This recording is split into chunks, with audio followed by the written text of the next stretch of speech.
नमस्कार दोस्तों, जय गुरुदेव टीचिंग पॉइंट में आपका स्वागत है। दोस्तों, आप सभी को नव वर्ष की हार्दिक शुभकामनाएं।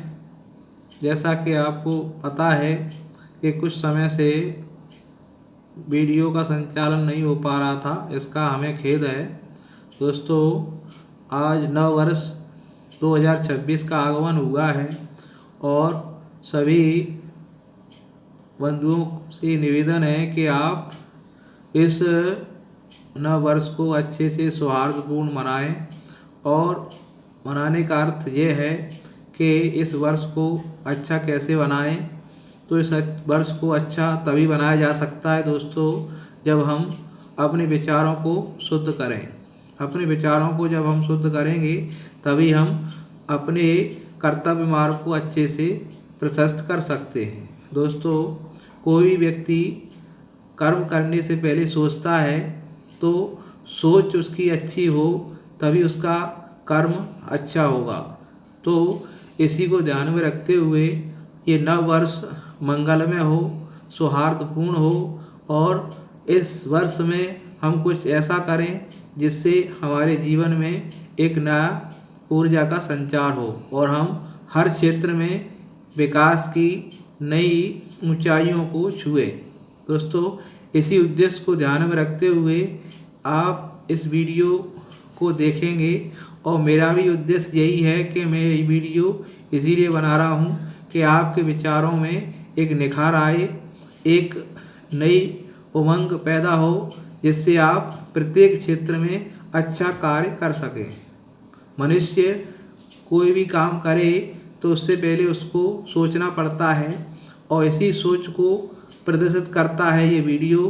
इस वीडियो के माध्यम से आप अच्छे विचारों को आत्मसात करेंगे और ये विचार आपको एक नई ऊर्जा, नई उमंग का संचार करेंगे। दोस्तों, आज हम शिक्षा से संबंधित वीडियो न बनाते हुए अनमोल विचारों को हम आत्मसात करेंगे और ये अमृतमय विचार को हम शुरू करने से पहले माँ गायत्री का ध्यान करते हुए गायत्री मंत्र का उच्चारण करेंगे और जिससे कि हमें सद्बुद्धि, सद्विचार की प्रेरणा प्राप्त हो। तो दोस्तों, आप भी हमारे साथ गायत्री मंत्र का उच्चारण करें।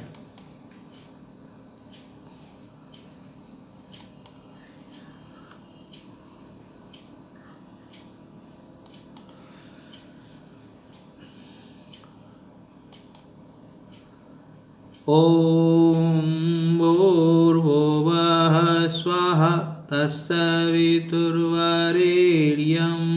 भर्गो देवस्य धीमहि धियो यो नः प्रचोदयात्। तो गुरुदेव का ध्यान करते हुए, वंदनी माता को ध्यान करते हुए हम इस वीडियो की शुरुआत कर रहे हैं। तो दोस्तों, अनमोल विचार में पहला स्लाइड आपके सामने है। पूज्य गुरुदेव पंडित श्री राम शर्मा आचार्य अपने विचारों में कहते हैं कि संसार में हर काम कठिन है और हर काम सरल भी है। सरल वे हैं जिन्हें खेल की तरह दिलचस्पी के साथ और अपनी क्षमता के विकास का अभ्यास समझकर किया जाता है।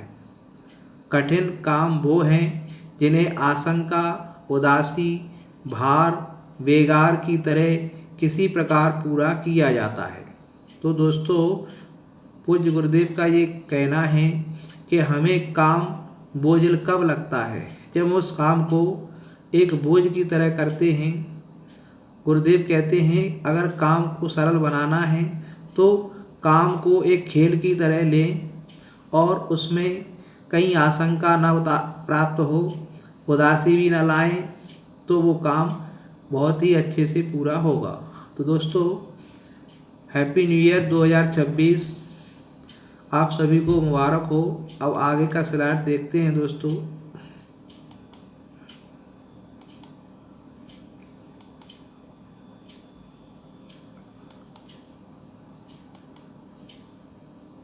दोस्तों, ये अनमोल विचार योगेश्वर भगवान श्री कृष्ण के द्वारा प्रदर्शित हैं। वो कहते हैं कि हार मत मानो, उन लोगों को याद करो जिन्होंने कहा था कि तुझसे नहीं होगा। तो दोस्तों, ये संसार उन्हीं लोगों पर हंसता है जो कुछ अलग करना चाहते हैं। जिन लोगों ने इतिहास रचे हैं, दुनिया उसी पर हंसी है। तो दुनिया जिस पर हंसती है वही इतिहास रचते हैं।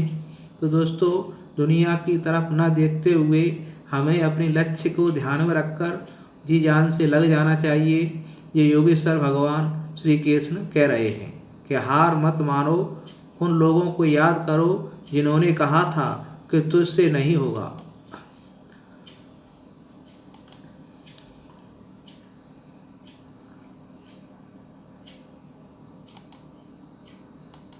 दोस्तों, आगे की स्लाइड में हम देखते हैं योगेश्वर भगवान श्री कृष्ण अर्जुन को उपदेश देते हुए कहते हैं कि बोलते वक्त आप अपने पुराने ज्ञान को दोहराते हैं, परंतु सुनते वक्त आप नया ज्ञान अर्जित करते हैं। इसीलिए बोले कम और सुने ज़्यादा।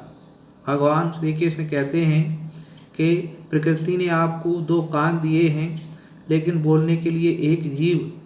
तो इसका मतलब है कि आप बोलते हैं तो आप पुराने ज्ञान को दोहराते हैं, लेकिन जब आप सुनते हैं तो आप नया ज्ञान अर्जित करते हैं।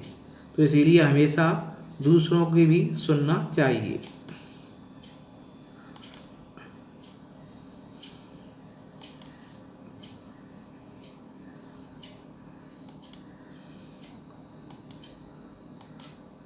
दोस्तों, आगे की स्लाइड में योगेश्वर भगवान श्री कृष्ण क्या कहते हैं कि अपनी प्रतिष्ठा से अधिक अपने चरित्र का निर्माण करें। क्या कह रहे हैं कि अपनी प्रतिष्ठा से अधिक अपने चरित्र का निर्माण करें, क्योंकि आपका चरित्र वही है जो आप वास्तव में हैं, जबकि आपकी प्रतिष्ठा केवल वही है जो दूसरे आपके बारे में सोचते हैं। यहाँ पर भगवान कृष्ण कहते हैं कि आप जो हैं मौलिकता को बनाए रखें, क्योंकि मौलिकता ही आपकी पहचान है और ये पहचान बरकरार रहे और इस मौलिकता में एक नया निखार आए, तो उस निखार को आप बढ़ाते जाएं। विवेक युक्त ज्ञान से आप अपने को आगे बढ़ाएं, तो इसी से आपको एक नई पहचान प्राप्त होगी। दोस्तों, आगे की स्लाइड में श्री कृष्ण कहते हैं कि ज़िंदगी में जो कुछ भी होता है अच्छे के लिए होता है। बुरा वक्त इसलिए आता है ताकि हम अच्छे वक्त की कीमत जान सकें, और लोग इसीलिए बदल जाते हैं ताकि हम उनके असली चेहरे पहचान सकें कि वो क्या थे और हम उन्हें क्या समझ रहे थे।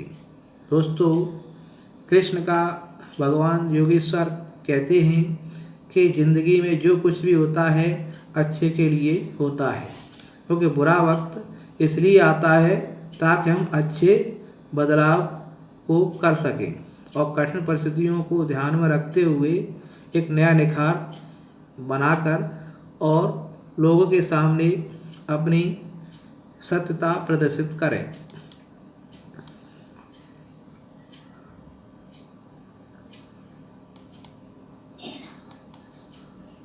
दोस्तों, आगे योगेश्वर श्री कृष्ण जी कहते हैं कि समय कभी नहीं रुकता।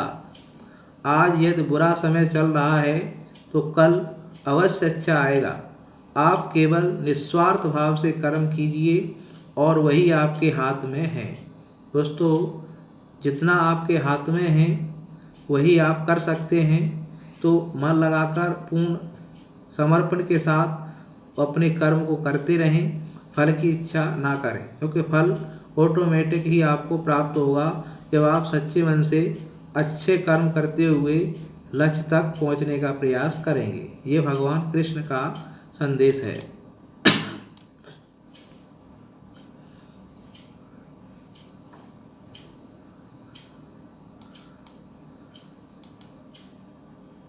दोस्तों आगे कृष्ण जी कहते हैं, योगेश्वर भगवान कृष्ण का ये स्लोगन है कि गिरने के बाद उठना ही असली जीत है। गिरने के बाद उठना ही असली जीत है। हार से डरने वाले लोग कभी जीत का स्वाद नहीं चखते। मुश्किलें आपके इरादों की परीक्षा लेती हैं। मुश्किलें आपके इरादों की परीक्षा लेती हैं और मजबूत लोग हर बार पास हो जाते हैं।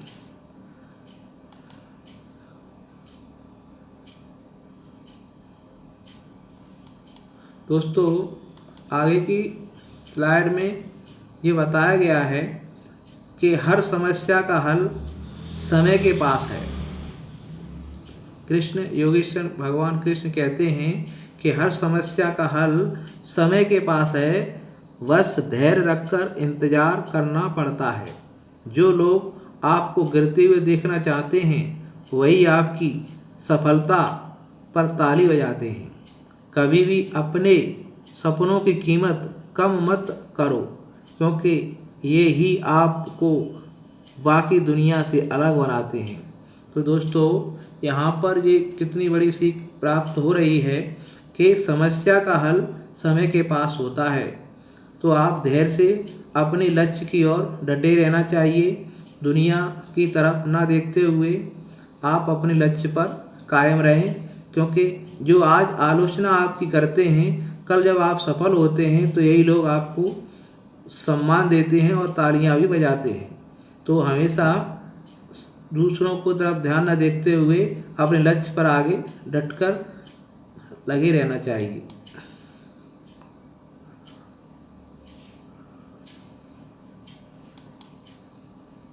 श्रीमद् भागवत गीता में भी ये कहा गया है कि जिंदगी में जो कुछ भी होता है अच्छे के लिए होता है। बुरा वक्त इसलिए आता है ताकि हम अच्छे वक्त की कीमत जान सकें। लोग इसलिए बदल जाते हैं ताकि हम उसके असली चेहरे पहचान सकें। वो क्या थे और हम उन्हें क्या समझ रहे थे। दोस्तों हर अनुभव एक शिक्षा है, हर बदलाव एक संकेत है और हर क्षण भगवान की योजना का ही हिस्सा है। तो दोस्तों ज़िंदगी में जो कुछ भी होता है अच्छा ही होता है, वो अच्छे के लिए ही होता है। दोस्तों भगवान कृष्ण अर्जुन को समझाते हुए कहते हैं कि यहाँ लोग वही सुनना चाहते हैं। यहाँ का मतलब है दुनिया के लोग, से संसार के लोग वही सुनना चाहते हैं जो सुनना उनके कानों को पसंद है, फिर चाहे वो सच हो या झूठ। जो पानी साफ होता है, दोस्तों भगवान कृष्ण एक उदाहरण के द्वारा समझा रहे हैं कि यहाँ लोग वही सुनना चाहते हैं जो उन्हें पसंद है, फिर चाहे वो झूठा हो या सत्य। तो कृष्ण कहते हैं कि जो पानी साफ होता है उसमें मछलियाँ कम होती हैं। जो पानी साफ होता है उसमें मछलियाँ कम होती हैं और जो पानी गंदा होता है उसमें मछलियाँ बहुत ज़्यादा होती हैं। बिल्कुल ऐसा ही हाल कलयुग में रिश्तों का है। यहाँ व्यक्ति मन का जितना साफ और सच्चा है उतना ही वो अकेला है। तो दोस्तों जो सच्चा व्यक्ति होता है, सच्चा मन, साफ मन वाला व्यक्ति के साथ दुनिया नहीं लगती और वो अकेला ही पड़ जाता है। तो दोस्तों ये महत्वपूर्ण विचारों को आप जीवन में उतारें और इससे कुछ सीख लें। भगवत गीता के कुछ प्रमुख जीवन प्रेरक वाक्य भी हैं। तो पहला वाक्य क्या है कि कर्म करो, फल की चिंता मत करो। कर्म करो, फल की चिंता मत करो, क्योंकि कर्म करोगे तो फल तो स्वतः ही आपको प्राप्त होगा। दूसरा है सफलता का रहस्य निष्काम कर्म है।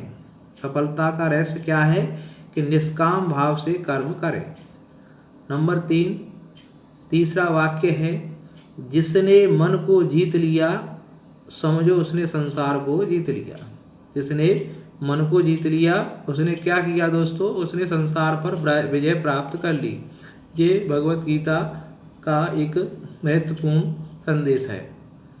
चौथा है दोस्तों सुख दुख लाभ हानि में समान रहो। क्योंकि दोनों ही चीज़ें स्थिर नहीं हैं। सुख भी स्थिर नहीं है, दुख भी स्थिर नहीं है, लाभ भी नहीं स्थिर और ना ही हानि। तो सुख दुख लाभ हानि में समान रहो। कुछ व्यक्ति सुख में ज़्यादा उछलते कूदते हैं और दुख में बहुत निराश हो जाते हैं। जब उसके जीवन में लाभ होता है तो वो बहुत ही अपने आप को धनी समझते हैं, लेकिन जब हानि होती है तो वही व्यक्ति अपने आप को माथा पीटता हुआ रोता बिलखता है और ईश्वर को गालियाँ देता हुआ पाया जाता है। तो दोस्तों, यही इसमें बताया गया है कि सुख दुख लाभ हानि में समान रहो। 5वां है, हर परिवर्तन को सहजता से स्वीकार करो। दोस्तों, हर परिवर्तन को सहजता से स्वीकार करो, क्योंकि परिवर्तन ही जीवन है। तो परिवर्तन प्रकृति का नियम है। जैसे बच्चा जब भ्रूण होता है तो छोटा होता है, धीरे धीरे उसके शरीर में बदलाव होता है, वो प्रौढ़ होता है, युवा होता है और उसके बाद वो वृद्ध होता है और अंत में वो मृत्यु को प्राप्त होता है। तो दोस्तों, इसी तरह से परिवर्तन शाश्वत सत्य है, इसको स्वीकार करना ही पड़ेगा। 6वां है, आत्मविश्वास और आस्था ही सच्ची भक्ति है। आत्मविश्वास और आस्था ही सच्ची भक्ति है, ये भगवत गीता के प्रमुख वाक्य हैं। 7वां और अंतिम है दोस्तों, धैर्य और संयम से हर कठिनाई पर विजय प्राप्त की जा सकती है। धैर्य और संयम से हम बड़ी से बड़ी कठिनाइयों को भी आसानी से सामना करते हुए उसे समाप्त कर सकते हैं। तो दोस्तों, अभी आपने महत्वपूर्ण जो स्लोगन हैं अनमोल विचारों से संबंधित वो आपने देखे, तो इसको आप अपने जीवन में आत्मसात करें और नए वर्ष की शुरुआत करें। क्योंकि नया वर्ष केवल भौतिक थोड़े समय के लिए भौतिक पार्टियां मनाना, ये वो करना, इससे ही सिद्ध नहीं होगा। अगर जीवन को शुद्ध और सफल देखना चाहते हैं, इस वर्ष को अच्छा और मूल्यवान बनाना चाहते हैं, तो हमें सत्य विचारों को धारण करते हुए अपने लक्ष्य पर टिको, यही इस वीडियो का उद्देश्य है। दोस्तों, नव वर्ष की इस पावन समय को ध्यान में रखते हुए हम प्रयास करेंगे किसी तरीके के और भी अनमोल विचार आपको प्राप्त हों। तो इसीलिए आप इस चैनल को अगर पहली बार देखते हैं तो आप इसको सब्सक्राइब करें और शेयर भी करें, जिससे अन्य लोगों को इससे लाभ प्राप्त हो। और हमें भी ये कहते हुए प्रसन्नता है कि नव वर्ष में हम इस चैनल में को प्रारंभ करने जा रहे हैं और समय रहते हुए हम नए नए विचार आपके सामने पेश करेंगे, यही आशा के साथ। धन्यवाद।